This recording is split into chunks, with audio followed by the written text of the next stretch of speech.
Good evening. My name is Ben Gavelik, and I work for the Indiana Utility Regulatory Commission, also known as the IURC. The IURC is hosting tonight's field hearing. If you aren't familiar, we are a state government agency responsible for the regulation of public utilities in the state of Indiana. The agency includes 5 appointed commissioners who each have equal vote in all formal cases before the commission. The IURC hears evidence in cases filed before it and makes decisions based on the evidence presented in those cases. The IURC is required by state statute to make decisions in the public interest to ensure that utilities provide safe and reliable service at just and reasonable rates. Field hearings such as this one provide you an opportunity to formally offer comments to the Commission on cases under consideration. Before the Commission reaches a decision in this case, it reviews evidence presented by all parties, including the comments shared tonight. We are joined tonight by Chairman Houston and Commissioners Bennett and Freeman, Presiding Administrative Law Judge Lloyd, and court reporters Linda and Amy, who will record your comments to be included in the official record of the case. Because this is a pending proceeding before the IURC, the Commissioners and the Administrative Law Judge are not allowed to answer questions or engage in any discussion about the case. They are here to listen to you. Of course, if you have questions about tonight's hearing, feel free to find me in the back of the room. If you are planning to speak tonight, you will see 2 mics, the one at the podium and the court reporter's microphone. It's important that you speak loudly and clearly so that both mics pick you up. However, the court reporter's microphone is the most important as it's the one we'll be using to transcribe your comments. With that, I'm going to turn it over to the Indiana Office of Utility Consumer Counselor, which is a state agency that formally represents consumer interests and matters before the Commission. Olivia Rivera from the Office of Utility Consumer Counselor, or the OUCC, will now offer a few comments prior to handing the mic off to Judge Lloyd to begin tonight's hearing. Thank you. Thanks, Ben. Good evening, everyone. My name is Olivia Rivera, and I'm with the OUCC, or the Office of Utility Consumer Counselor. We're the separate state agency representing the public in this case and in other cases before the Commission. There are 4 things that we would like you to know before the hearing starts tonight. Number 1, tonight's hearing has one purpose, and that is to hear comments from the public. You will not see a presentation from the utility tonight. It filed its case in writing back in September. The OUCC's fact sheet has more information, and tonight is about giving you the chance to speak to the Commission. Number 2, this is one of many steps in the case process. Those steps are listed in the fact sheet, and a final order from the IURC is not expected until next year. Number 3, a team of engineers, accountants, attorneys, and other experts are reviewing the utility's request, and we will file testimony and recommendations on December 19th. Number 4, you should have received a form alongside your fact sheet. If you would like to speak tonight, please fill out the top half of that form and return it to our table outside. If you don't want to speak tonight but you'd still like to make comments, you can do so in writing through the avenues noted in the fact sheet. Written comments carry equal weight to the spoken comments heard here tonight. They will become part of the formal case record so long as we receive them by December 12th. Thank you again for coming out tonight. We greatly appreciate it. If you have any questions, feel free to come find me or another member of the OUCC team. And with that, I will turn it over to Judge Lloyd to begin the hearing.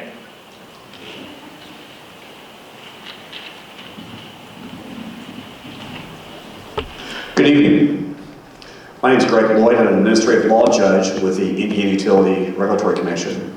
Mr. Gavlik has introduced the commissioners who are seated to my right, as well as Ms. Tokash, the court reporter, who's seated to my left. I also note that Carol Sparks-Drake with the Indiana Office of Utility Consumer Counselor is present, as is Tiffany Murray, who represents the Northern Indiana Public Service Company, LLC, and to her left is Jennifer Washburn with the Citizens Action Coalition of Indiana, Inc. The purpose of tonight's hearing is to provide the general public an opportunity to testify concerning the relief requested in this cause. Testimony may be provided, as Ms. Olivia indicated, by oral testimony or in writing, regardless of how comments are provided. They'll all become part of the record in this case and will both be considered by the Commission. This is a formal hearing, and all testimony will be provided under oath. As a formal proceeding, much like you would see in a courtroom, Outbursts in the form of booing, cheering, or clapping are simply inappropriate. In order for all testimony to be properly taken down by the court reporter, it is important that each witness speak into the microphone slowly and clearly and have the opportunity to testify without interruption. So that all members of the general public can present their views, oral testimony should only address the specific issues raised in this proceeding. That is, issues related to NIPSCO's request for authorization to increase its electric utility service rates and charges. This will allow the field hearing to progress in an efficient manner that should allow all participants an opportunity to testify before the commission. Individuals testifying are encouraged to avoid offering repetitive or lengthy comments to avoid the necessity for the presiding officers to set specific time limits on individual testimony. Again, the commission will consider all public comments, whether they are made orally or in writing. However, state law prevents us from answering any questions tonight as part of this proceeding. If you're going to testify orally, Ms. Sparks-Drake will let you know when to approach the microphone. At this time, if you've not already done so, please turn off or silence your cell phones and other electronic devices.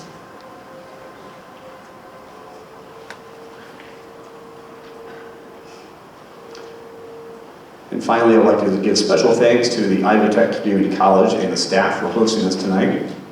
Ms. Tokash, are we ready to go on record? Yes. Okay, we'll now go on the record.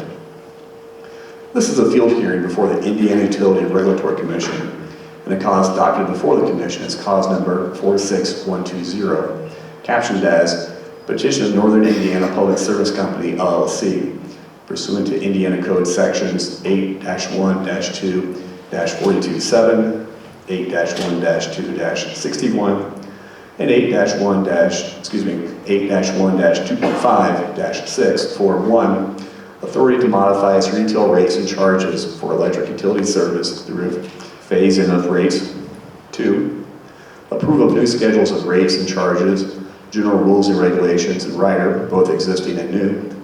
3, approval of revised common and electric depreciation rates applicable to its electric plant and service. 4, approval of necessary and appropriate accounting relief, including but not limited to authority to capitalize as rate base all expenditures for improvements to petitioner's information technology systems through the design, development, and implementation of a work and asset management program to the extent necessary. And 5, approval of alternative regulatory plans for the partial waiver of 170 IAC 4-1-16F and proposed remote disconnection and reconnection process, and to the extent necessary, implementation of the low-income program. Notice of the time and place of the hearing was given as provided by law by publication in Marion County through the Indianapolis Star on November 12, 2024, and in Porter County through the Northwest Indiana Times on November 14, 2024. These are newspapers of general circulation, and these publications were made at least 10 days prior to the date of the field hearing. The proofs of publication of the notices have been received by the Commission and are now incorporated into the record of this cause by reference and placed in the official files of the Commission. Notice has also been given to the Indiana Office Utility Consumer Counselor and other interested parties. And we have appearances, please, first by the public. Carol Sparks-Drake with the Indiana Office of Utility Consumer Counselor, appearing on behalf of the public. Thank you, Your Honor. Appearing on behalf of Northern Indiana Public Service Company, LLC, petitioner in this cause, please accept the appearance of Tiffany Murray. Thank you, Your Honor. Please accept the appearance of Jennifer Washburn on behalf of Citizens Action Coalition of Indiana, or CAC.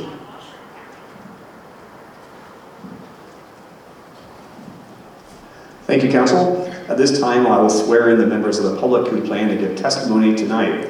If you plan to testify at this field hearing, please stand if you're able and raise your right hand and be sworn.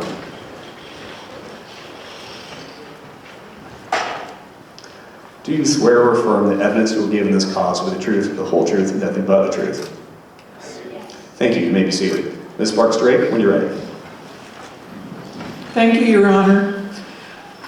At this time, I will call 3 names to facilitate folks going ahead and coming up. We have 3 seats here in the front row that have reserved on them. If your name is the first one I call, please go ahead and come to this podium. And then if the other folks would go ahead and sit down in the seats, we'll just rotate up to the podium and I'll call the next name. When I call your name, please go ahead and come down front. Okay, the first names are Andy Anderson, Jeff Brooks, Stacy Schmidt. Mr. Anderson, if you would state and spell your name for the record, please. Andyanderson. Andy Anderson. Good evening. I am the superintendent of Tri Creek School Corporation in Lowell, Indiana, as well as a citizen and residential NIPSCO customer from St. John, Indiana. Despite solar arrays at all 6 of our schools, recent replacement of all chiller units with more efficient ones, and installation of LED lighting, electricity bills in our school system have gone up 61% since 2019. We are a school district already struggling due to having to, in 2023, reduce our staffing by 30 positions and program reductions due to a failed referendum. That's right. When the school needed additional revenue, we had to take it to a public vote. What do you think the outcome of this NIPSCO rate hike would be if it went to a vote with taxpayers? The most recent election outcome should be an indicator that enough is enough. In 2024, earlier this year, a residential TIF in our local community went into effect, taking away the very tax money that schools need to literally keep our lights on. We continue to lose teachers and staff to other school districts who have passed referendums and can pay their teachers $5,000 to even $10,000 more per year. This NIPSCO rate hike of an additional $160,000 per year for our small Tri Creek School Corporation will impact our ability or inability to offer as much as we possibly can to our teachers and staff who continually leave for other jobs that pay more, even when it means leaving the profession. Who is going to teach the next generation of kids? While we have all been impacted by inflation, the rate hike of a 23% impact on the Tri Creek School grossly exceeds the percentage of money we are taking in. We don't have the luxury to just hold a couple of hearings and leave it to a board to decide the outcome.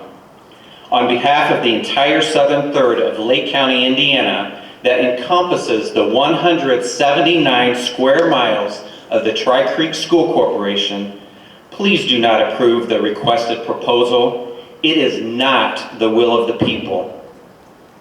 As a private citizen, I am very much aware of the political environment, political appointments, and campaign finance. America is struggling. A rate increase of 20 to 25% is flat out unacceptable. Please say no to the proposed NIPSCO increase.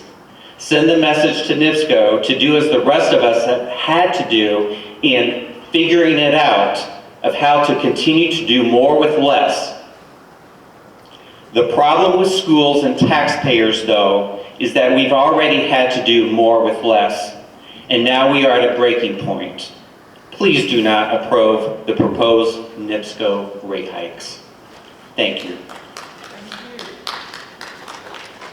Mr. Brooks?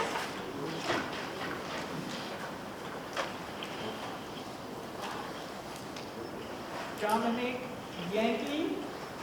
Thank you. Mr. Brooks?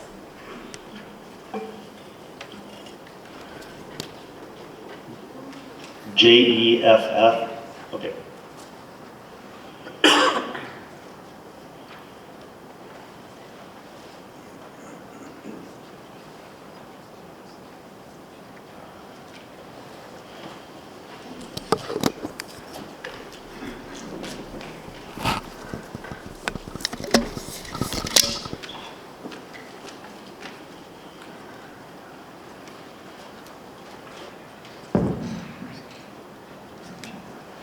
Test.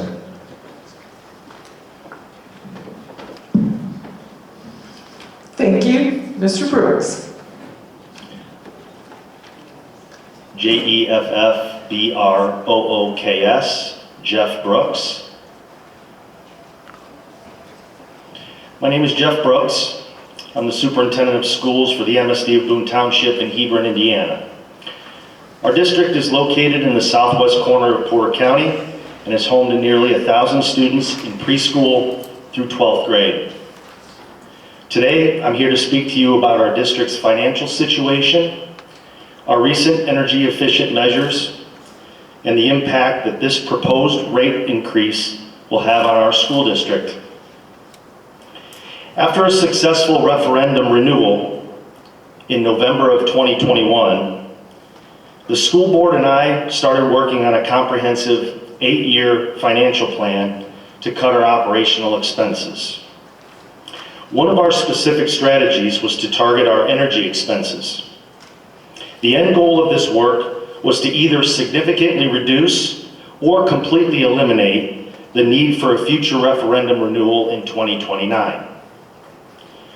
Between 2021 and now, the latter part of 2024, we've made some significant strides towards our goal of becoming more energy efficient. Every single light bulb in our district, both inside and out, has been replaced with energy efficient LEDs. We have installed a solar panel array on the roof of Hebron Elementary School, which was energized in January of this year. We are also finishing up a much larger solar and building automation project under a guaranteed energy savings contract, with the hopes of getting closer to our financial goal of 2029. Despite these substantial energy saving measures, our electricity costs have continued to skyrocket. In 2021, our total electric bill from NIPSCO was $343,000. The following year, it climbed to $367,000.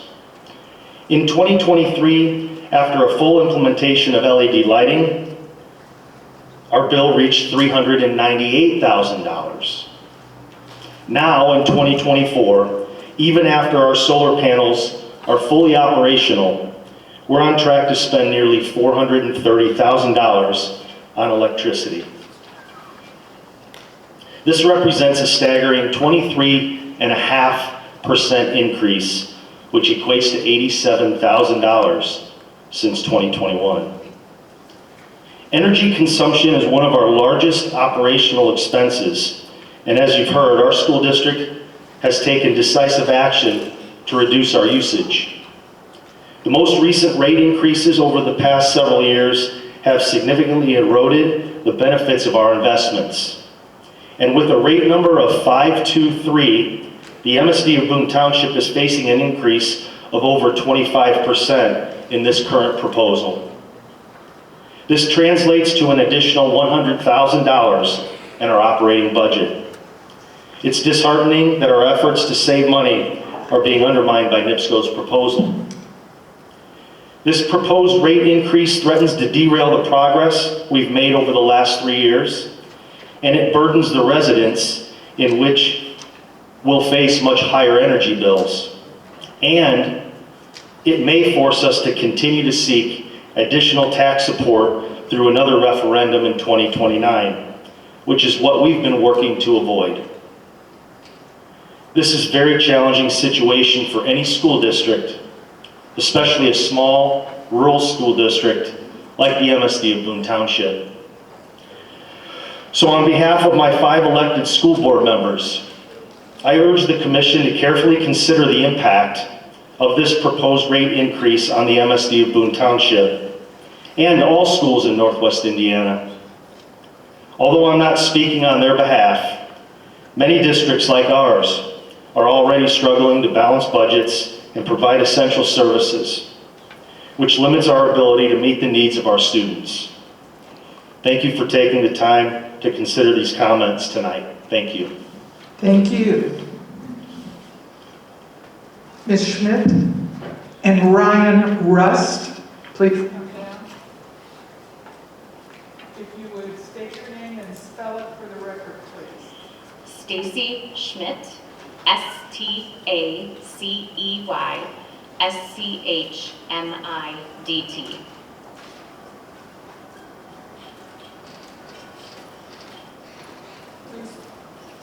Good afternoon, my name is Stacy Schmidt. I'm the superintendent of Porter Township School Corporation located here in Porter County, Indiana. I serve a district of just over 1,500 students, preschool through 12th grade. Unique to our district is that we are served by 2 utility companies, and so one of our buildings is covered by NIPSCO. At that building, we too have made significant efforts to reduce our energy consumption.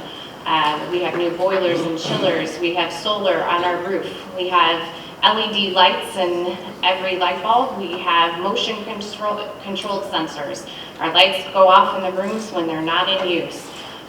We have taken great measures to be able to reduce our energy consumption in an effort to be good consumers, to be good stewards of the dollars entrusted to us as we educate our students. We take this seriously. We have not gone out for referendum, and we have worked hard to do that and to educate the students within our means.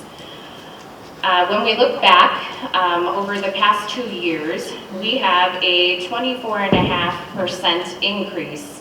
That's 24.5% rise in cost with solar, with LED lights, with new roof, new boiler chillers, new everything. Despite all of those efforts, we're still seeing a 24.5% increase. In portions of our building that are not covered by solar, that 2-year rise in cost looks more like 50% cost in 2 years, where we're seeing an increase. This is significant as the way we're funded in education has an operation budget and an education budget. And our education dollars, we have to transfer dollars from our education fund to our operation fund, which takes dollars away from the classroom. We need those dollars in the classroom to educate our students. I won't make duplicative comments as the other superintendents have already covered why those dollars are so important to our classroom, but our kids need those dollars. We need to live within our means. We have to find the ways to do it. I urge you as the commission to carefully consider the impact of this proposal. Consider the impact on our teachers and our students. Consider the impact on the taxpayers in our county as we seek to figure out how we're going to continue to educate our students and live within our means.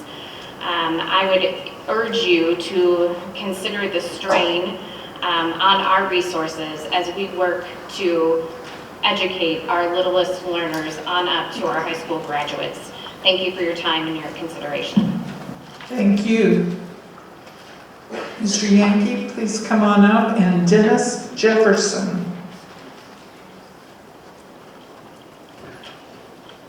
If you would state your name and spell it, please. Dominic Yankee, DOMINICYANKE.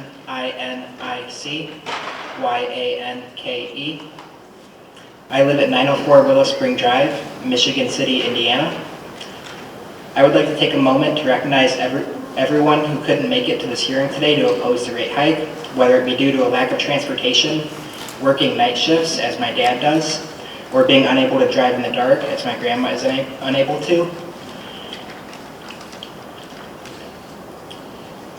Many homeowners and renters didn't foresee an average $45 a month increase in their electricity bills when taking out their mortgage or signing their lease. Last month, CBS News reported that the Bank of America Institute analyzed customer spending patterns and found that close to 25% of Americans live paycheck to paycheck. They define living paycheck to paycheck as necessity spending being more than 95% of their household income, leaving very little for discretionary spending or saving. In 2023, the Federal Reserve surveyed Americans and found that 37% responded that they would be unable to afford a hypothetical $400 unexpected expense. For context, this rate hike would cost $540 extra per year for the average household. Many of my nursing peers cannot afford a one-time $80 fee to join Ivy Tech's Honor Society. I wonder how many Ivy Tech students will have to choose between pursuing their education and paying their electricity bills. My grandma, her name's Donna, she's 71 years old, retired and on Social Security. Her income is fixed and she relies on energy assistance to pay her electricity bill in winter. How is she going to get an extra $45 every month to pay her utility bill? How will this rate increase affect the winter energy assistance program? Will funds be depleted even faster? Will less people be able to receive energy assistance? How is anyone on a fixed income supposed to come up with an extra $45 a month? I urge you to consider not just the magnitude of people that a rate hike would impact, but to consider each and every unique individual who will struggle if this rate hike is approved. Please deny this rate hike. Thank you for your time. Thank you. Mr. Rest. And coming down, Thomas Novosel. If you would state your name and spell it, please. Ryan Rust, R-Y-A-N-R-U-S-T. I am currently a resident of Hebron, Indiana. I grew up in Lowell. My family owned a nursery in Hebron. We have a family farm in Lowell. We've raised cattle. We've had 2,000 plus acres of corn and soybeans, wheat. We've been in this community our entire lives. In November of 2016, including the mandatory customer fee, I was paying 14.93 cents per kilowatt hour. By November of 2019, 3 years later, the electricity rate had dropped to 14.26 cents per kilowatt hour. Fast forward 5 years and one pandemic later, as of November 2024, last month, I am paying 20.52 cents per kilowatt hour. This is a 43.9% increase over the last 5 years. 1 year of which we actually experienced a decrease of almost 2.3% per kilowatt hour for the month of November. To bring this into perspective, the same 1,000 kilowatt hours that cost me $142.60 in November of 2019 now cost me $205.20 last month. This comes out to $62.60 additional per month, or $751.20 more per year.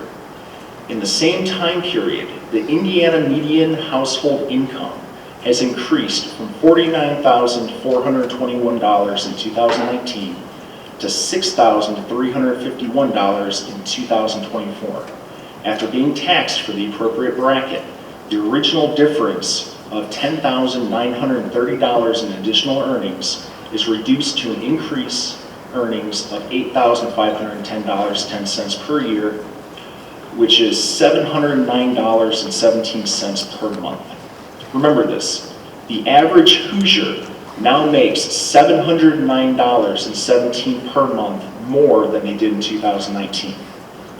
The average cost of rent has increased by only $556 per month in Indiana, which would leave you an extra $153.17 per month from 5 years of raises.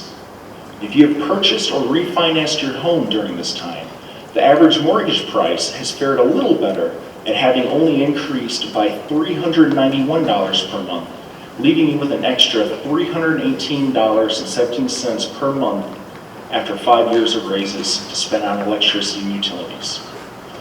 But what about the 1.77% of our state's population that receive and rely on Social Security as their only form of income?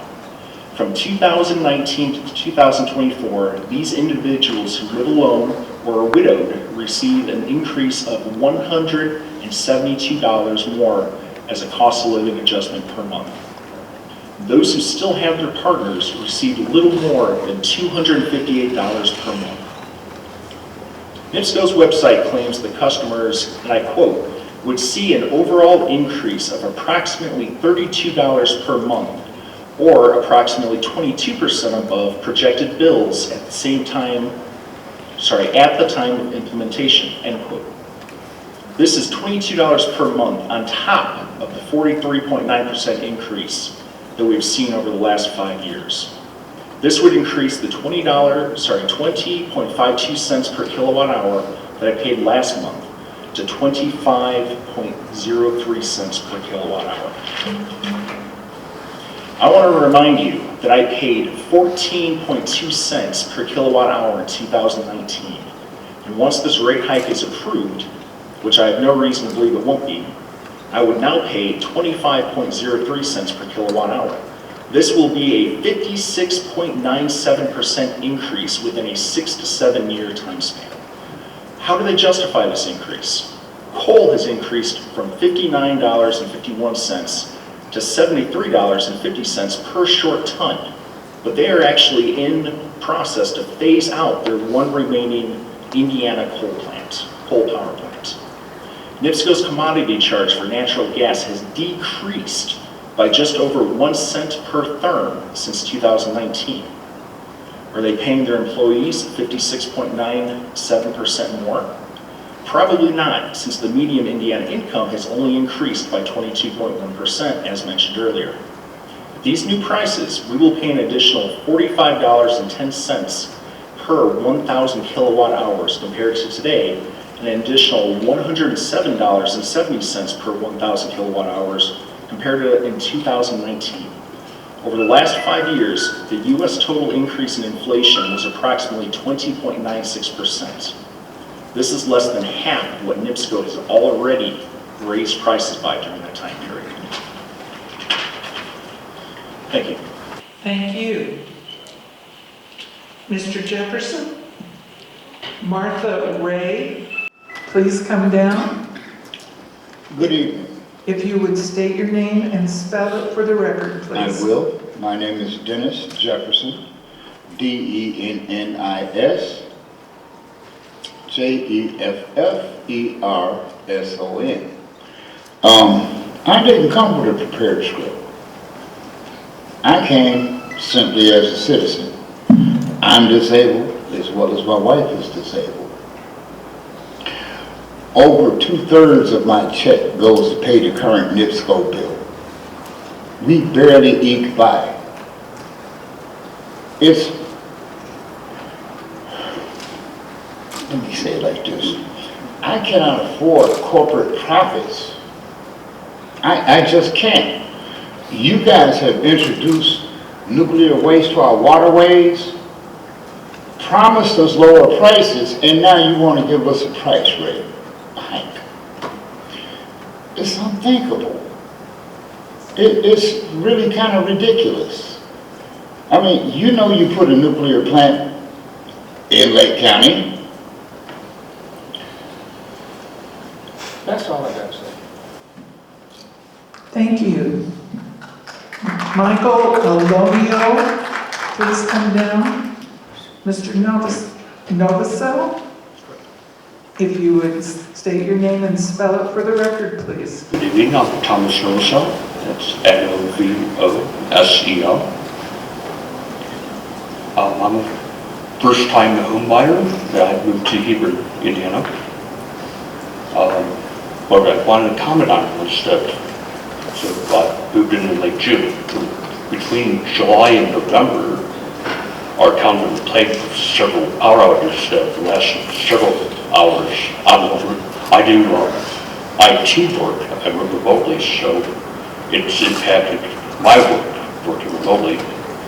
But so when I found out that on top of not having quality service, that we're going to get possibly hit with a pay hike up to, that's unacceptable. Until the quality of service improves, this should not even be considered.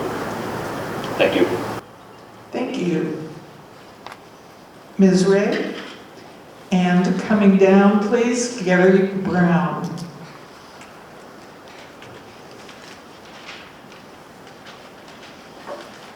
Good evening, Martha Ray, M-A-R-T-H-A-R-A-E. I'm here tonight to oppose NIPSCO's electric rate increase proposal. I make this opposition as a residential customer, as well as a small business owner. NIPSCO is a trusted entity and member of the community. With that, NIPSCO has obligations to the social contract. When I turn on a light, I trust NIPSCO will be providing electrical service.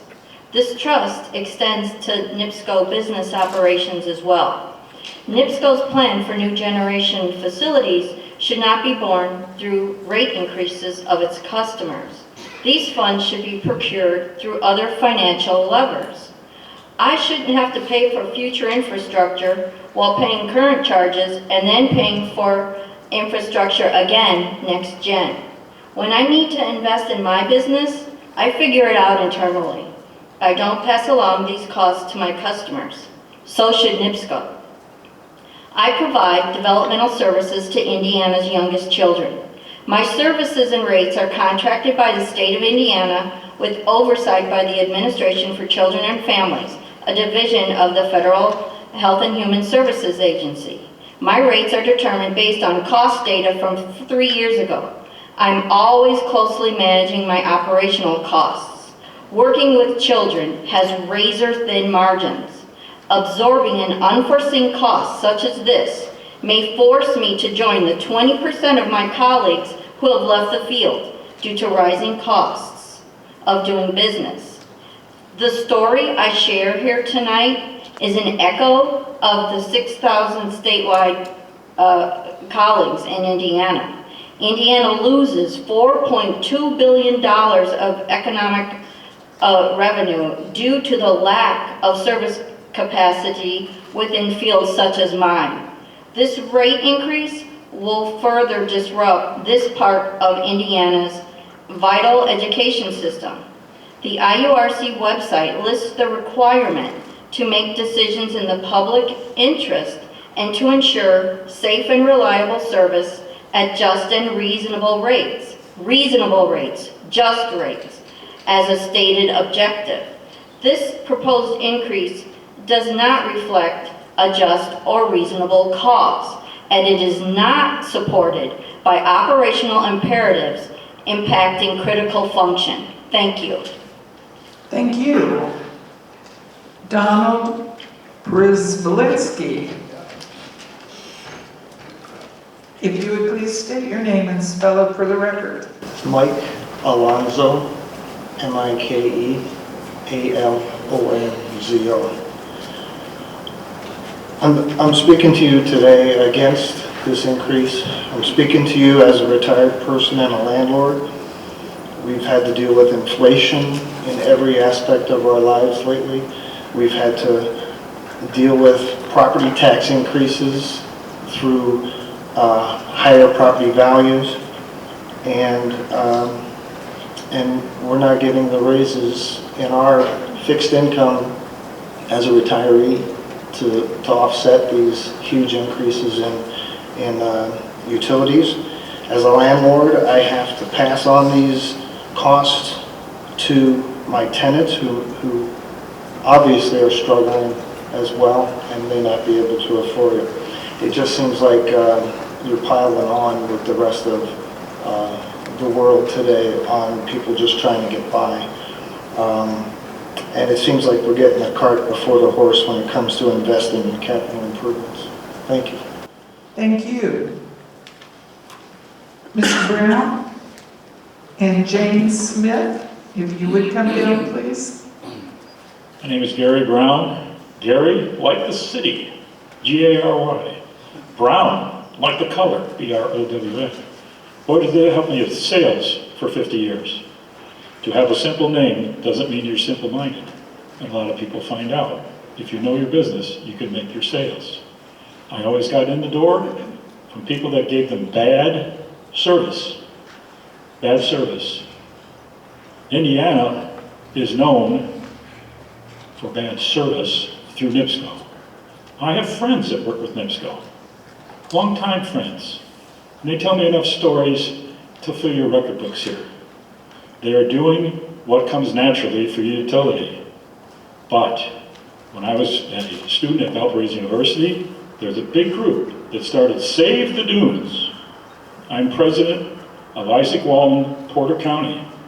Our forebears started in 1958, like a lot of the Isaac Waltons, to stop the selling of national resources in Illinois, Indiana, and Ohio to the highest bidder because they have friends at the Capitol. That hasn't changed very much. You're just selling different things. We know why this is available tonight. This is not just about changing a plant. This is preparing for AI. Herb and Charlotte Reed worked for 52 years. They lived long enough to see Dunes National Lakeshore become Dunes National Park. And it immediately became the 7th most visited national park in the United States. And they combined with the state national park, Dunes. But Dunes National Park wanted to build a banquet center. I told my friend, I can't join Isaac Walton. I don't hunt, I don't fish. Let me know when you're doing something conservation. That was it. That made me jump up. We stopped that, but they still want to do it. Watch next year, they will try again. Currently, we are very active with Chesterton residents and Burns Harbor residents. In Chesterton, they wanted to hide doing a data center. I have a sticker that doesn't want to stay on me. It says no data center at residential areas. Yes, put them far out of the way because they become dead zones for wildlife. They have low frequency waves that is affecting human life and animal life, and they're still doing research on it. Yes, they're very noisy. Yes, they are detrimental to the population. So don't put them next to the residential areas. We like that the great sandhill cranes go to the Schaefer plant to warm up in the winter. Yes, are you going to put another plant there? Don't do it with gas, please. Don't put more pollutants into the air.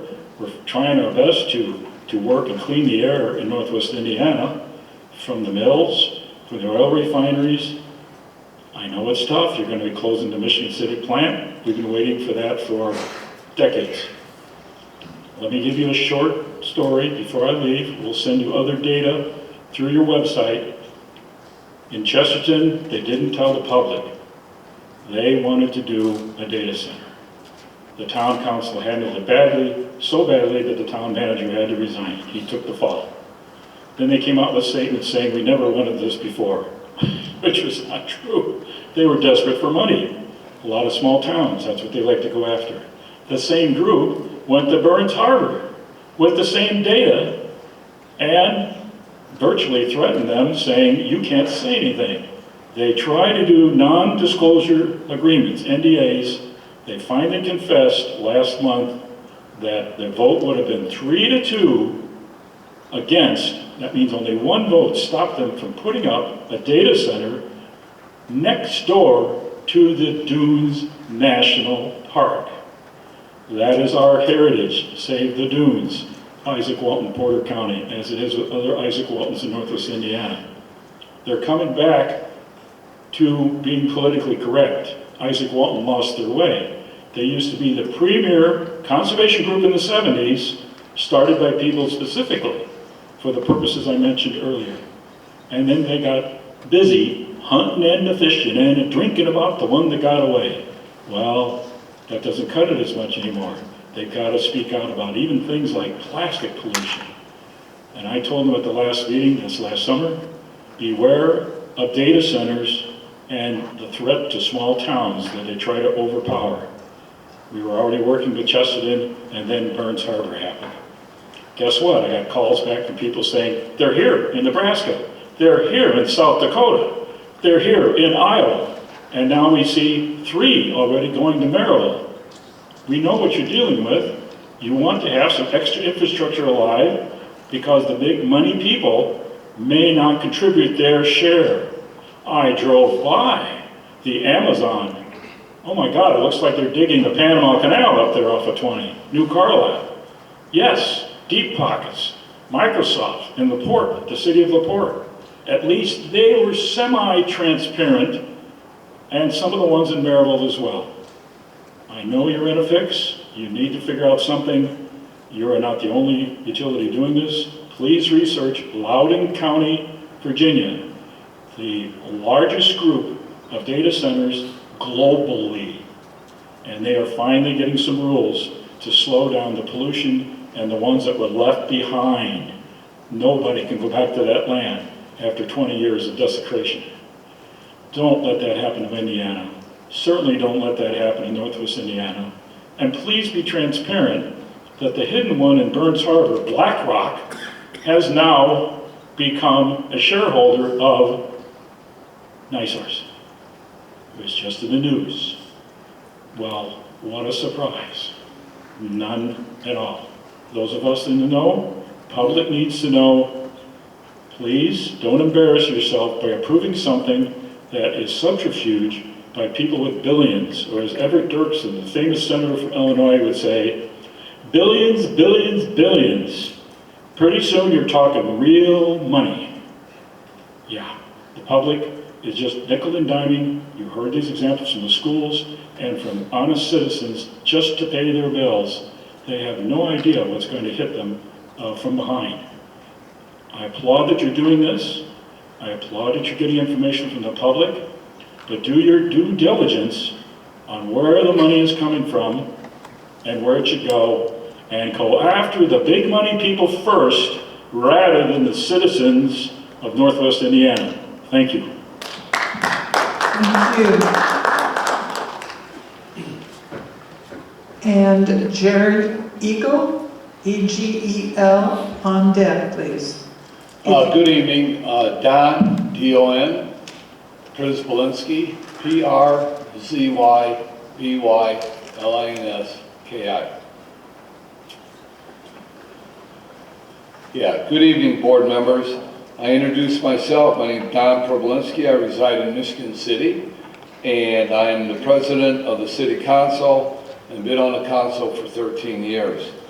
Tonight I address you as a ratepayer, a city official for a $70 million budget, and a spokesperson for the 32,000 citizens of Michigan City.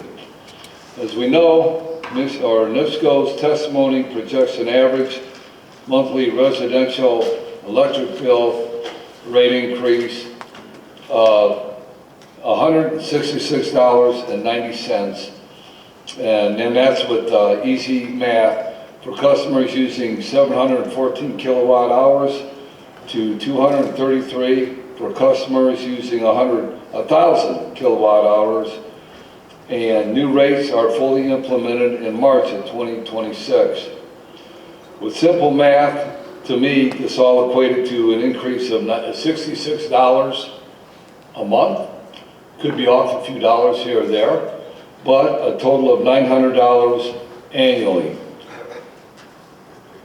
This proposal increase is projecting NIPSCO to increase revenues by $360 million annually, making a profit on the backs of municipal budgets, local businesses, non-for-profits,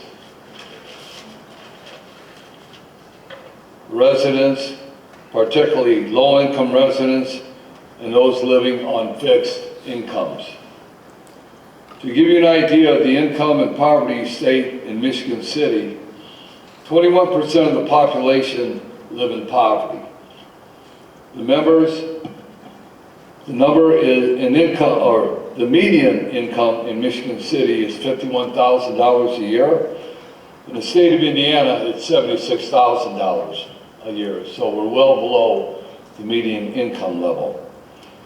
The school system runs totally on a free and reduced lunch schedule, so 100% of the children that go to school there qualify for free and reduced lunches.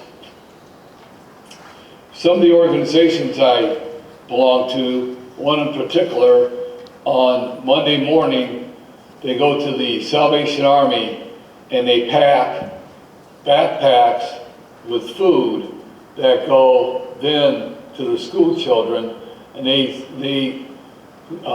pack 500 backpacks a week going to school children. So that tells you on where the income level is for a lot of folks in Michigan City. The bottom line is we cannot afford any rate increase. Another example, city employees in Michigan City did not get a raise this past year, although they did get a small bonus, but they did not get a raise due to the fact that Michigan City did not have the funds to give the employees a raise. Due to increasing in expenses, whether it's utilities, whether it's fuel, whether it's petroleum products for vehicles, what have you. At the same time, still trying to provide the public with the services that they demand and they deserve. Also, the state property tax freeze has handcuffed cities to be able to pay bills, and is any such proposed rate increase as NIPSCO is talking about. In closing, please vote down the proposed increase as pointed out in my presentation. And on behalf of the City of Michigan City, all the nonprofits that are in Michigan City and throughout northern Indiana, the residents, the low income, and the poverty level residents who cannot afford any type of rate increase, please vote this down. Thank you very much for your time. Thank you. Brian Marks, if you will come down, please. Ms. Smith. Thank you. I'm a very nervous Jane Smith, Janesmith. Yes, it's really my name. It's not an alias. But I am happy to see the number of people that came out tonight. I want to make the comment that I think you guys picked a lousy time. This is on the eve of a long vacation weekend. My husband and I are 83 years old, and we drove at night. You also picked a time of 6 o'clock, which was lousy. It gets dark at 4:30. You knew that you would probably have to have these hearings some time ago, and I think it could have been done before the time change and much earlier when the weather wasn't too bad. The weather a week ago from tonight was snowy and lousy. We know because we came that night, because we had it mixed up, but we are here tonight still. I would also like to thank, I was not aware of the ads that you guys put in, but I would like to thank the Times for having this in the November 19th newspaper. Because of this public hearing set on NIPSCO rate hike is why we knew about it and we came, and we told some other people about it. So anyway, I am not as prepared as the other people are, but I won't take as long either. I would like to ask a question of the audience, please. Not you, I know that's illegal. I would just like to know. Ma'am? Yes. I'm sorry, but this opportunity is for you to present facts to the commission. This will show facts, ma'am. Honest to God, it will. All I want to know is who got a 22% rate increase last year? Raise your hand. Good. We had 1 or 2, maybe 3 hands in the air. Very few of us ever got anywhere close to that. Our main income is Social Security, a little bit of pension. We've had savings. We're doing better than a lot of people. Oh, I didn't tell you where I live. I live in Liberty Township, Valparaiso mailing address. Am I supposed to tell anything else? No. Okay, thank you. You're doing great. All right. Thank you. Anyway, this has just been not a convenient time for us, and I think that if it was more convenient, if it was earlier in the fall, if it wasn't on the holiday, you would have a full auditorium if we worked ourselves the way we should. Anyway, I really am opposed to this. Last time they asked for a rate increase, I think you decreased it by 2%, which was better than what they asked for, but I don't think that they deserve what they're asking for at all. And I just hope that you do either reduce it tremendously or say, no, live off your profits and use some of those. Thank you very much, and I appreciate you trying to come out. Thank you. Thank you. Mr. Eagle?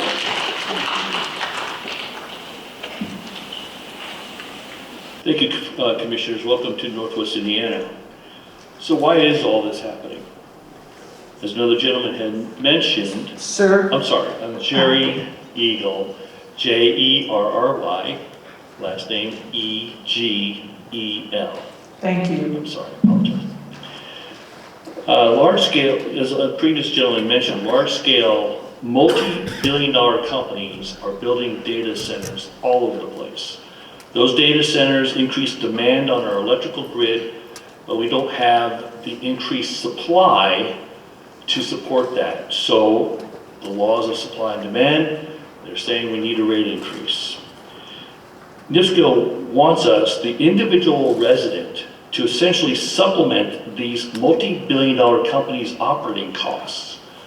This is effectively a tax hike. That's what it is. It's a tax hike. The NIPSCO's transition to solar and wind has been unreliable, expensive, and destroys our local environments by taking up tens of thousands of acres of prime farmland.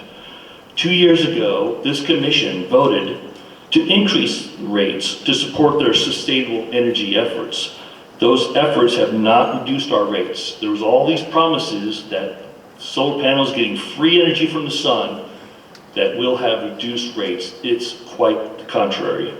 All we see is increased. Hydrocarbon, nuclear, and eventually hydrogen energy sources to generate our electricity is perhaps a more effective, reliable, and affordable solution that they need to look into. They bought off on this Inflation Reduction Act supplements to fund all these solar panels, and all it did is enrich the companies that installed them. It didn't do anything for us. Government officials are trying to sell the benefit to our communities with these data centers initiatives, saying, oh, you get high-paying jobs, increased tax bases, etc., etc. Just more gaslighting from our legislators, as well as city and county officials, all gaga over data centers. We're not buying it. We're not buying it. It's time to set a utility rate to large-scale commercial use of our electrical grid to prevent ramping up individual residential rates. There needs to be something to protect the resident, the individual resident, from having to supplement operating costs of these large-scale companies. So send a message to NIPSCO, please. We will not be supporting their efforts to supplement large-scale commercial data from our pockets to their pockets. So vote no on residential electric rate hikes. Thank you. Thank you. Mr. Marks?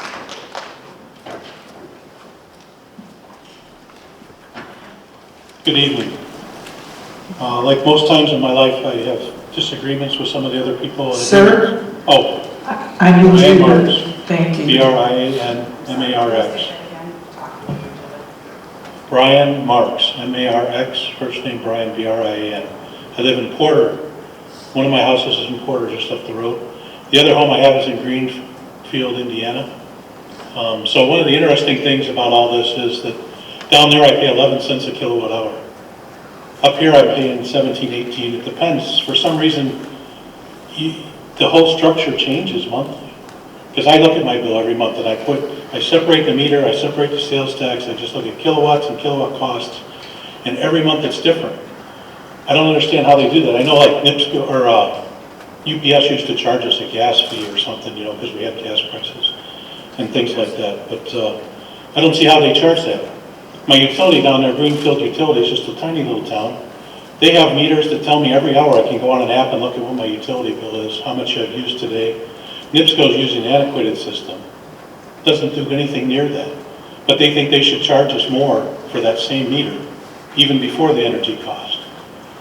So one of the summarizations I have that I'm going to come to is NIPSCO doesn't care. They really don't. They say they do. They run ads. They sponsor little events here and there.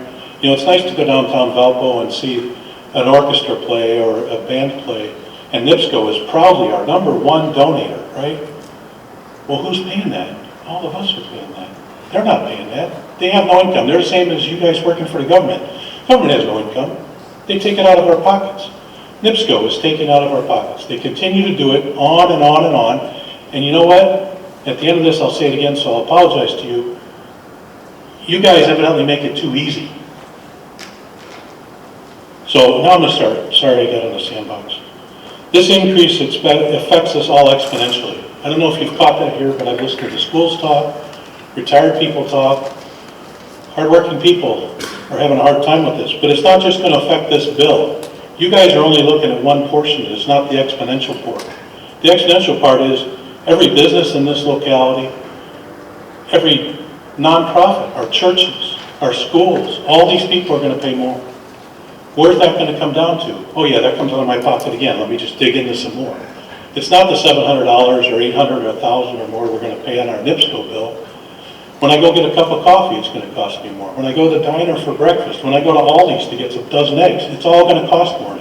Everything trickles downhill. So, you know, our schools are all struggling. Our businesses are struggling. They're going out of business. We got data centers that want to come in. Yeah, that's a good one. Didn't even think about that before here. Homeowners and renters.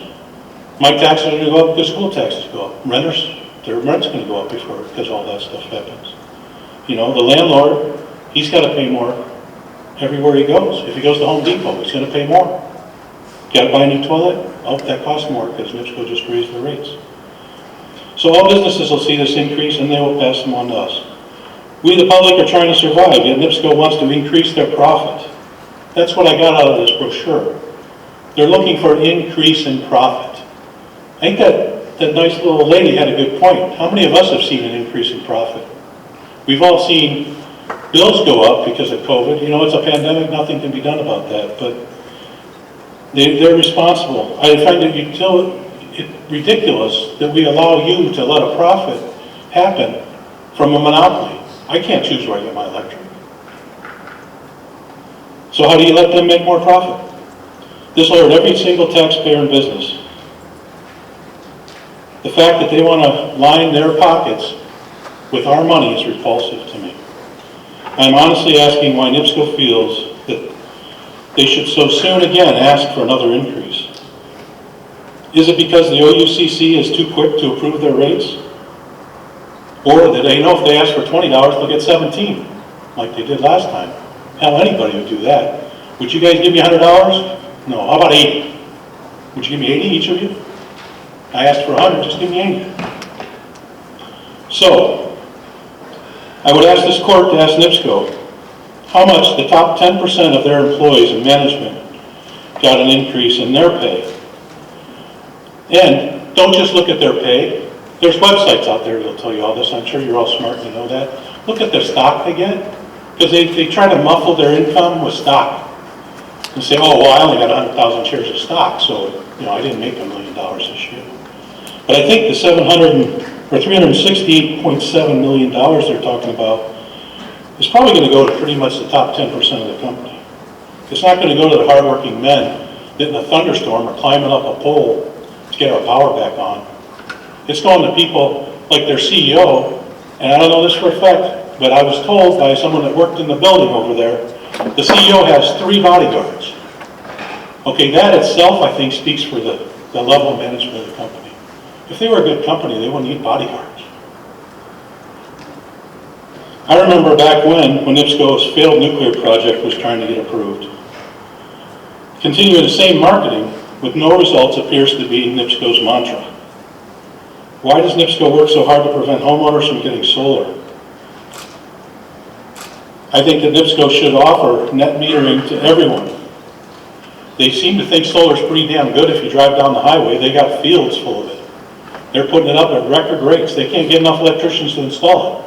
But if I want to put a metering up on my house, they won't give me net metering. They say it's not good for infrastructure, okay? So I'm an electrical engineer. Infrastructure is pretty simple. If my block, everybody in July and August is running their air conditioners full blown, it needs a lot of electricity coming in. If 10 of us had solar on our house, that would be less demand on the infrastructure because it wouldn't be coming in from down the road. Speaking of infrastructure, NIPSCO is complaining that they need more money in this rate like they always do. I mean, infrastructure increases. Okay, I ask every one of you, when you're out driving and you see these big power lines going up, why are they going up? They're going up for two reasons.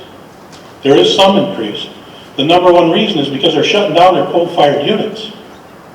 They shut the coal-fired units down, so now they're running power lines from down south up to the steel mills, one of their major users. It makes sense they have to do that, but it makes no fiscal sense at all that they're closing down their coal-fired generating plants at such a large rate. In Wheatfield, they put up some of, I think, the best in the world scrubbers on the system to get all the pollution out of the air. You can go down and look, drive down, the towers, they constantly upgrade them. I've worked down there before. Their filters are great, but they're going to mothball it? So they're going to take a perfectly good operating system and just say, we don't need that anymore.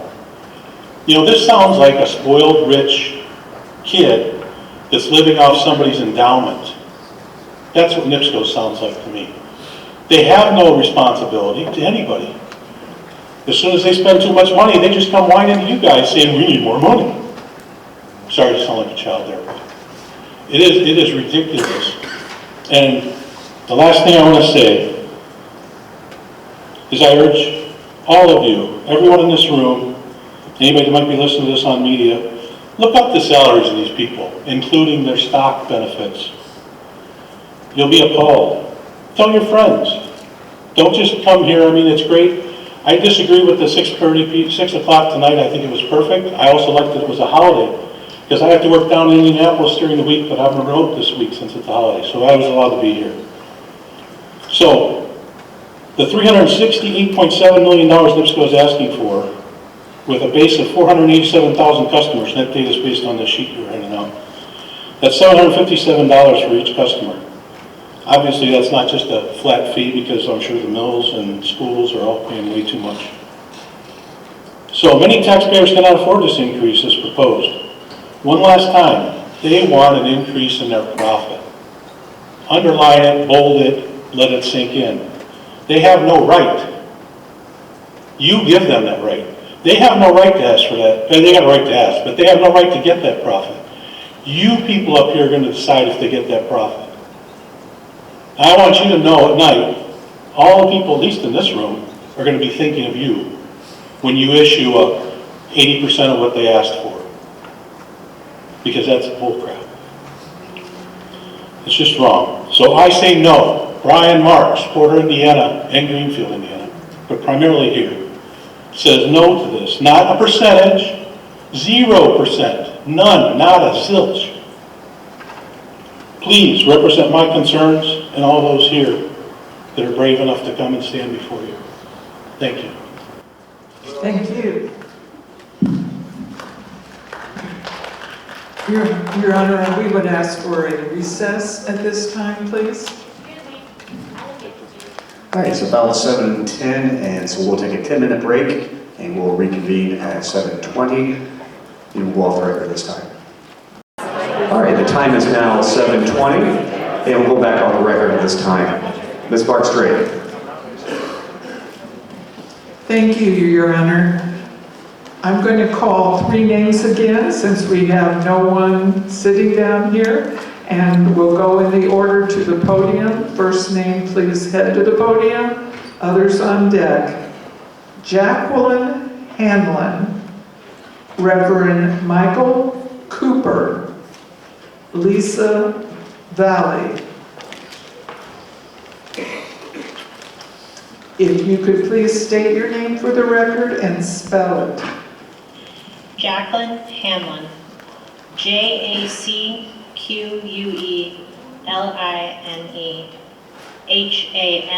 Hanlon. Hello, my name is Jacqueline Hanlon. I'm a residential electric customer of NIPSCO. I'm an electrical engineer by background, and I'm the daughter of a retired electrician. I am here to voice my opposition to NIPSCO's electric rate hike, and thus to urge that the Commission deny NIPSCO's proposal. It is my position that NIPSCO's proposed electric rate increase would be harmful to our community at large, which as a near lifelong Northwest Indiana resident affects me and my family. Fixed income consumers, especially the elderly and disabled, are heavily impacted by rate increases like this, as we've heard tonight. And they often do not have the luxury of just picking themselves up by the bootstraps and choosing to increase their income.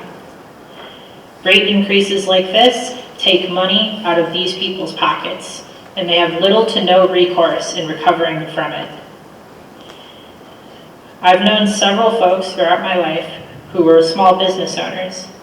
Small businesses, in many ways, are backbones of our community and are disproportionately affected by these sorts of rate increases relative to the larger entities that this will affect. It is my concern, as well as several others who have expressed tonight, that this increase will not only present a substantial rise of utility costs for most folks, but also serve to cause a notable rise of consumer goods prices across the area. I ask that the Commission significantly reduce NIPSCO's return on equity. NIPSCO has the highest profit margin of all the big Indiana electric utilities. It is not fair to consumers that such a large and profitable entity gets to pass down costs that it could easily shoulder by itself down to the little guy. NIPSCO already has higher electric bills than it should due to these unreasonable profit margins. Please deny NIPSCO's proposed residential fixed charge increase.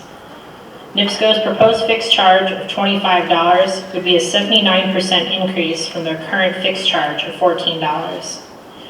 Increasing fixed charges disproportionately hurts low-income households, which are already struggling with finances in the current era.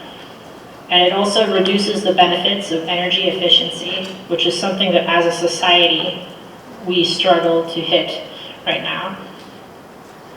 I ask that you deny NIPSCO's request that residential customers like me, school systems, and small businesses and organizations subsidize the electric rates of NIPSCO's large industrial and commercial customers.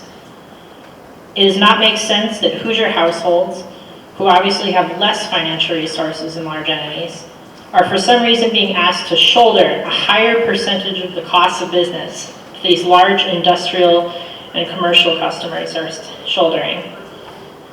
This stands to exacerbate issues of wealth inequality and adds weight to keep working people down.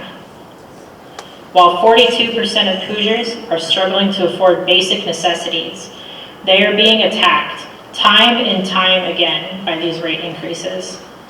Meanwhile, NIPSCO, who already has massive profit margins relative to similar entities throughout the state, will be much less affected by these costs than the Hoosiers they are trying to push them onto. Please show your support for working people and greater community by rejecting this. Thank you. Thank you. Reverend Cooper and Ashley Williams, please come down. Reverend Michael Cooper, M-I-C-H-A-E-L-C-O-O-P-E-R. I live in Portage, Indiana, and am a NIPSCO customer. I want to address the late payment and the low-income programs that are outlined in this case. But before, I'd like to reference footnote 4 in NIPSCO's quarterly financial filing tables that is on their website. That footnote annotates miscellaneous revenue, stating amounts included in electric operations are primarily related to late fees, property rentals, revenue, refunds, and adjustments. In 2023, that footnoted miscellaneous revenue on the electric side was reported at $21.4 million, primarily related to late fees. If the banking sector is any indication, these late fee structures are both quite profitable and quite easily abused if not properly regulated. Senator Elizabeth Warren, a longtime consumer protection advocate, is currently fighting with J.P. Morgan over late fees, stating, quote, "These late fees disproportionately affect low-income customers. It is as well as being a means to pass the cost onto consumers to regain lost profits." What NIPSCO is presenting is a hodgepodge of underfunded, lightly managed assistant programs outlined in the testimony of Aaron E. Whitehead, Vice President of Regulatory Policy and Major Accounts, labeled Exhibit 2, starting on page 47. One of these programs is a set-aside to provide $100,000 of shareholder money for reconnection and late payment fee relief for qualified low-income customers. If that money was offered to our Hoosier townships and not managed by NIPSCO accountants, that would be equal to barely over $3,000 per year for each of the 30 counties in NIPSCO's service area, or $250 for each township in Porter County. Money that NIPSCO goes as far as to disclaim that it will not top off each year. Now, when I read the word top off, that was the word that really upset me, and this is on Exhibit 2, page 63. As if to imply that surely $100,000 is more than enough, and that NIPSCO's accountants and lawyers, tells me that NIPSCO's accountants and lawyers are aloof to the plight of the average Hoosier today. So not only will NIPSCO be providing nowhere near enough in assistance, it is giving itself the incentive to not even spend any of their shareholders' money. The less they spend, the less they have to top off. If NIPSCO is committed to relief for the struggling Hoosiers, as Erin claims in her testimony, I ask the Commission to consider the following. Number one, the inclusion of an asterisk reference on all bills with late payment charges informing customers of NIPSCO's existing policy of removing late fee charges twice a year, simply letting our citizens know what has been already approved by this Commission. Number two, the creation of a separate rev schedule for the reporting of late payment revenue, liability, and relief. This would include actuals outstanding and write-offs done through the existing late payment fee policy. I believe this is consistent with a new focus on our national consumer protection agencies and will provide this Commission a fuller understanding of the impact of their late fees impact on the company's financial position and its impact on the residents of Northwest Indiana. Number three, the creation of a separate rev schedule for the proposed new low-income relief program for the proposed 40-cent per household assessment fee.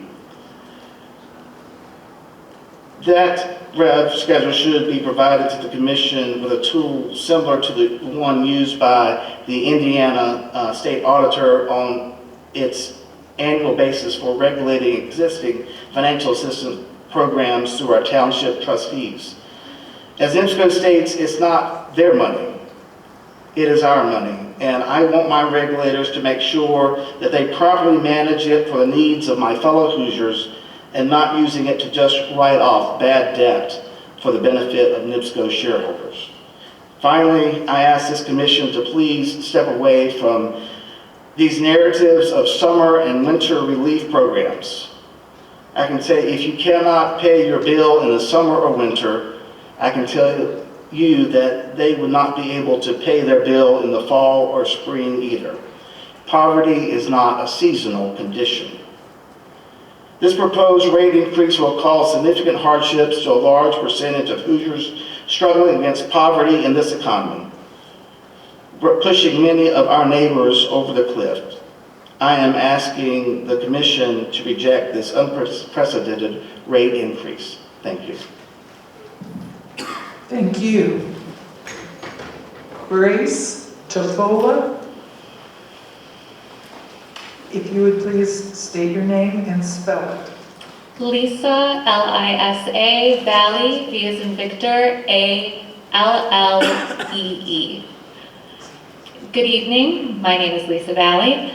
I am the organizing director of Just Transition Northwest Indiana, a grassroots environmental justice nonprofit, and I am also a NIPSCO ratepayer. I'm here to speak against the proposed NIPSCO rate hike. I drove an hour to this meeting because the Hammond meeting, which is closest to my home, is scheduled for 12:30 in the afternoon. And like many people, I will be at work. The other community members I have discussed this with shared my frustration that you would schedule such an important hearing in the middle of the day. I am sure you have your reasons, like not wanting to hear from the working people of Lake County, whose lives will be greatly affected by this. At a time when transitioning from fossil fuels is critical, NIPSCO has decided to build a dirty peaker plant. Now, frontline communities who have unjustly faced the burden of industry are being asked to foot the bill. We don't want it. Not to mention the total lack of accountability when it comes to cost overruns, where we could pay for utilities that aren't yet being produced. We have no reason to trust NIPSCO, who after a century of contaminating the town of Pines and Michigan City, have yet to clean up the toxic coal ash, which has wreaked havoc on those living there and threatens to affect us all, as it lies just behind a deteriorating steel seawall along Lake Michigan. Now, residents of these coal ash-laden towns, along with other frontline communities like mine, will be forced to pay $45 more for utilities every month. We don't deserve it, and we can't afford it. In July, Axios reported that 42% of Indiana residents can't afford their everyday expenses. I think about my grandmother, who has lived off of a meager Social Security check ever since her husband died. She literally can't afford to pay for higher utilities. Many people like her will be forced to make decisions between buying groceries and keeping the lights on. All this for a plant that only generates electricity in high demand times. We do not want it, we can't afford it, and we deserve better. Thank you. Thank you. Ms. Williams? Hi, Ashley Williams, ASH, WILLIWILLIAS.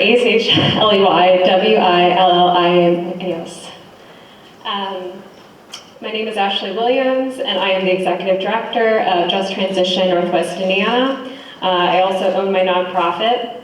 We're an environmental justice organization rooted here in the Northwest Indiana region that has proudly held NIPSCO accountable for many, many years, with community champions like Citizens Action Coalition here in this room tonight. I live in Michigan City, less than 2 miles from the NIPSCO coal burning plant. This corporation, NIPSCO, has burdened my community with coal pollution and coal ash waste for decades. Toxic ash that is currently leaking into our beloved Lake Michigan and has permanently poisoned the drinking water and residents and families of the town of Pines. The Michigan City coal plant's imminent decommissioning in 2028 and NIPSCO's commitment to transition to renewable energy has given me some semblance of hope. However, this proposed increase, compounded with the utility recently walking back its transition commitments, undermines our dreams for a healthy future and underscores that NIPSCO is exactly the greedy monopoly utility that they have long proven to be. Nearly $45 more on a monthly basis on our electric bills is a devastating prospect. The region faces compounding socioeconomic strife, with 42% of Hoosiers struggling to meet their basic needs. NIPSCO's 79% increase in the fixed charge will disproportionately affect those most vulnerable, low-income and fixed-income individuals.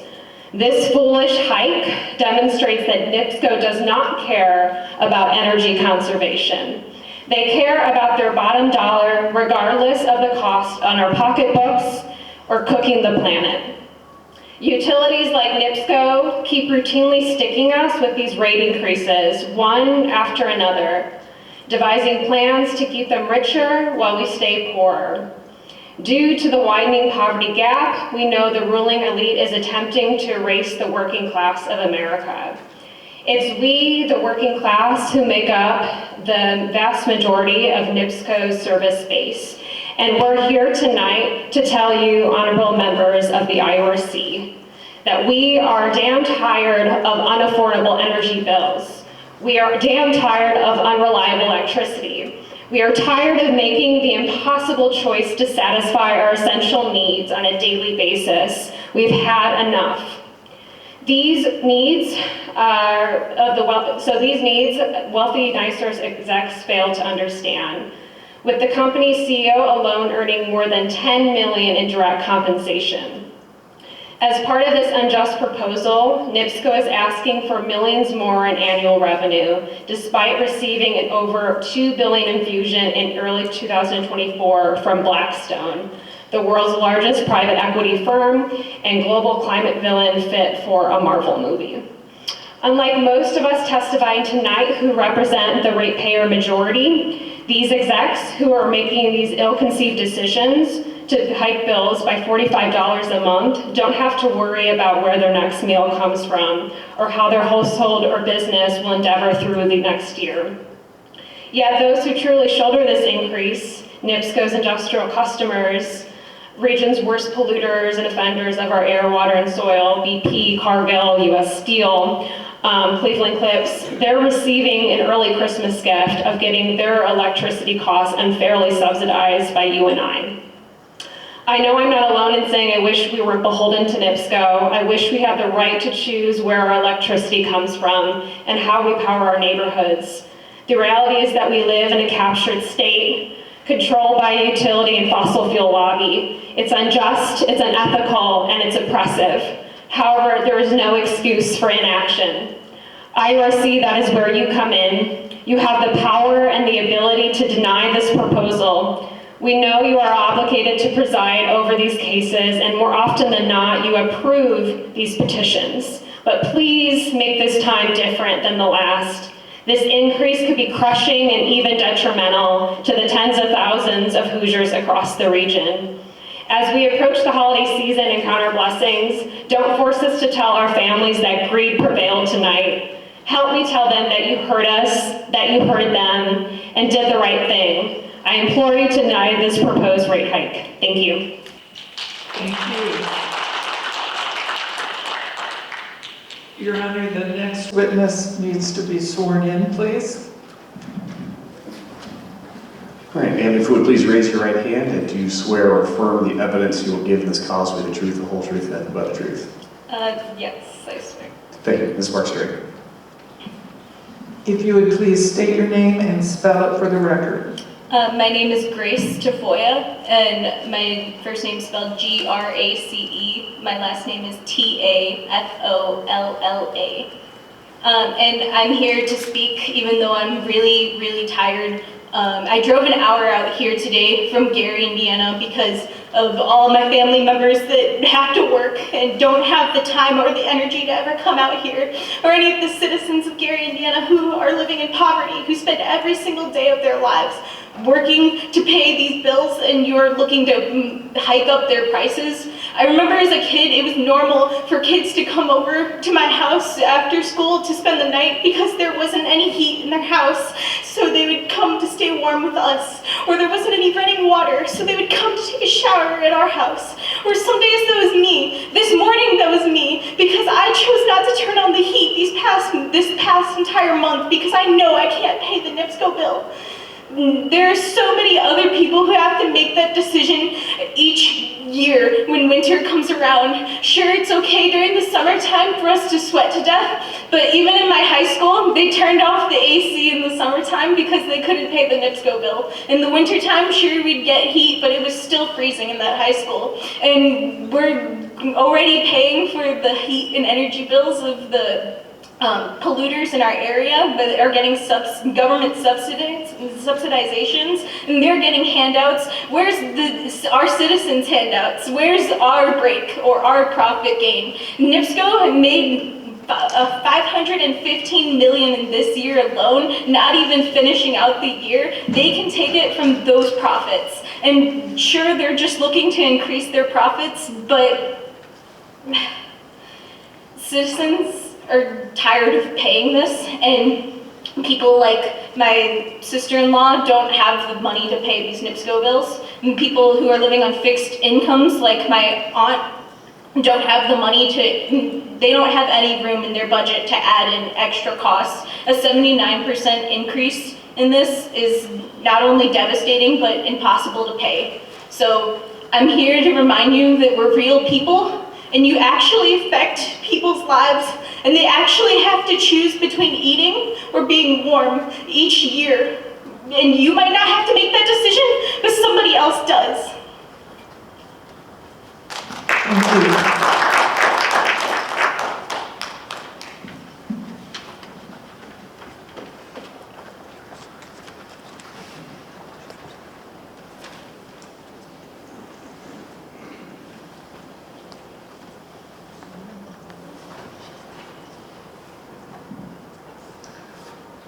Wendy Rigel.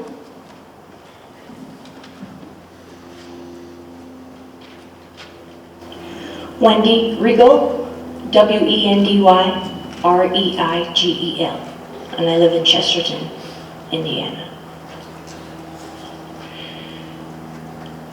And I want to talk about reasonable rates. According to my public records that I've researched since May, apparently NIPSCO wants money for two things: profits for shareholders and money for hyperscale data centers to build out their infrastructure in order to meet their incredible power demands. While not illegal, I feel it is immoral that those very type of stakeholders themselves own 19.9% of its shares and 2 board member seats at the price of $2 billion earlier this year in 2024. Yet they are asking, who are they asking to pay for this infrastructure and power? Us, their existing customers. And what do we get in return? We get hyperscale data centers with 50-foot setbacks from our own homes, new high-tension lines and corridors that we don't want to use or see or hear or physically feel, and noise pollution where the science says should not be within 1.5 miles of our residents or schools. And what do we get to give in return? We get to give NIPSCO 100% of what we're already paying, plus 22% more. And I have been personally involved and affected in the Chesterton and the Burns Harbor proposals by Provident Real Estate, by Provident Realty of Texas. Since May, I've been fighting a data center right across my street from me at the Grassy Golf Course. We were on the list of the names that would be able 300 feet of the proposed hyperscale data center. And thankfully, the Chesterton Board Town Council has integrity and listened to the outrage of the people and stood up while so many across the country are not standing up. They're giving in to these big corporations and these big tech and signing NDAs. And I want to say thank you to the Chesterton Town Council for having the integrity to say no, not in our residential areas. Go build out further out. We know you want our infrastructure. We know that, but you cannot build them in the middle of 500 residential homes where the science says they're not supposed to be. So while far from I've been called, since May, I've been called a NIMBY, which stands for not in my backyard. And I don't want it in my backyard, but you know what? I don't want it in your backyard either. I don't want it in anybody's backyard. And so when you read these companies, Amazon, QTS, Meta, Microsoft, Black & Veatch, Blackstone, BlackRock, Google, Provident, Siberi, Diode, those are all names I didn't know in May. But I've been called a NIMBY. And so my response is, the executives from these types of companies, when you look at their profiles online and their company websites, they say, we love to kayak, we love our family farm, we love to go on vacation here, we love the farmer's market in this town, all of these nature activities, kayaking. And those are the very things that are going to be taken from us, so these hyperscale data centers end up in our backyards. So I would like to say, Please do not vote for proposed NIPSCO increase in cause number 46120. And while far from ideal, I would like to ask that NIPSCO do things more like Michigan Power Company just did. They just set a starting point with their agreement with the Citizens Action Coalition regarding tariffs on their large load customers, so that they have to pay more of their own path to the projected golden pot at the end of the AI rainbow. Please start making the richest companies in the world pay for their own things. You're asking us to pay for our own things. I ask the IURC to make the hyperscale data center industry pay for theirs. Thank you for listening. Thank you. Your Honor, I have no additional forms evidencing an interest in offering testimony this evening. I apparently have an additional form. If we could just pause, please. Thank you.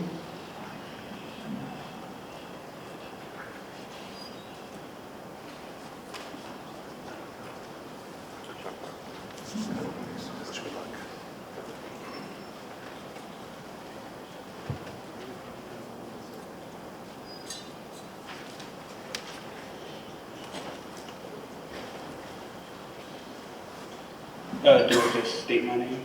Have you been sworn in yet? No. All right, if you would please raise your right hand, and do you swear or affirm the evidence you will give in this cause will be the truth, the whole truth, and nothing but the truth?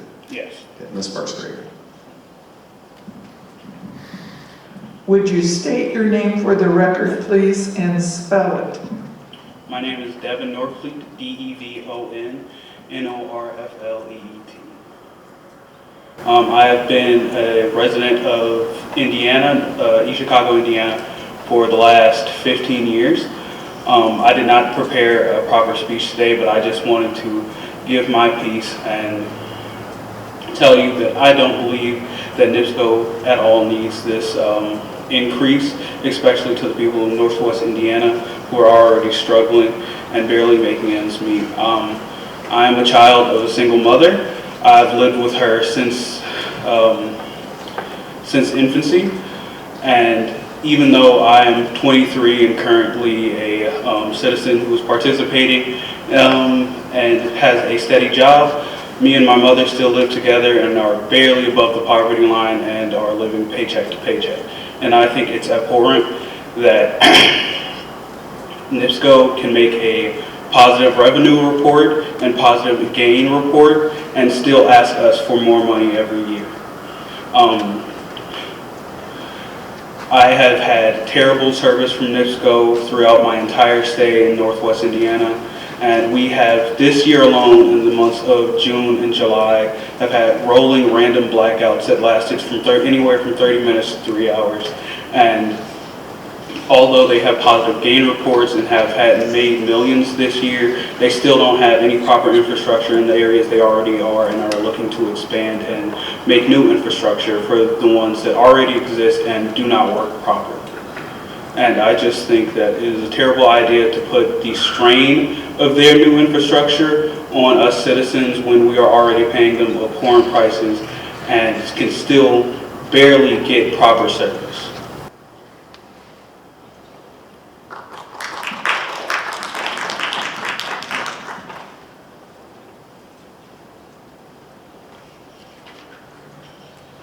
We have no additional forms at this time, Your Honor.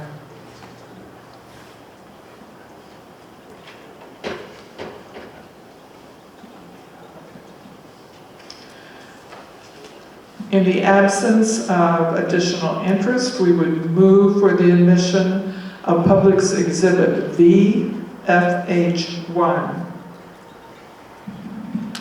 Any objections from petitioner or Citizens Action Coalition? No objections. Public Exhibit VFH1 is admitted into evidence without objection. Ladies and gentlemen, thank you for your participation in this hearing. Cause number 46120 is continued to the field hearing to commence at 12:30 p.m. local time on December 5th, 2024 in the Hammond City Hall City Council Chambers, room 209, located at 5925 Calumet Avenue, Hammond, Indiana 46320. We will now go off the record.